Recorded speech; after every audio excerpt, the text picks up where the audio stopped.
Mi médico me miró a los ojos y me dijo, llevas 30 años respirando mal y tu cuerpo lo está pagando. Yo era de esas personas que se despertaba agotado, aunque durmiera 8 horas.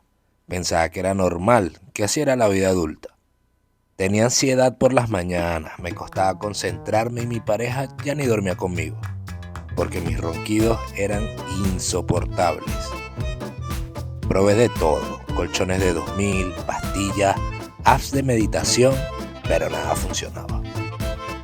Hasta que un día un especialista me hizo una pregunta que me cambió la vida. ¿Respiras por la boca cuando duermes? Y ahí lo entendí todo.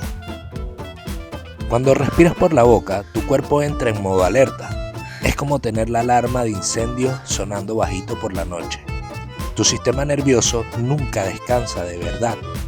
Por eso te levantas cansado, por eso tienes ansiedad, por eso roncas.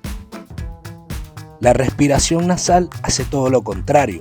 Filtra el aire, lo calienta y activa el óxido nítrico, que relaja tu cuerpo y mejora la oxigenación hasta un 20%.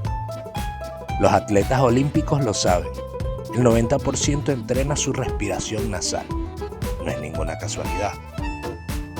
Empecé a forzar la respiración nasal con una cinta vocal, un gesto sencillo de 10 segundos antes de dormir. En una semana, mi pareja volvió a la cama. En un mes, la ansiedad matutina desapareció. No cambié mi vida, cambié mi noche. Y eso lo cambió todo. Si te despiertas cansado, aunque duermas bien, el problema no es cuánto duermes, es cómo respiras. Guarda este video, tu cuerpo te lo va a agradecer.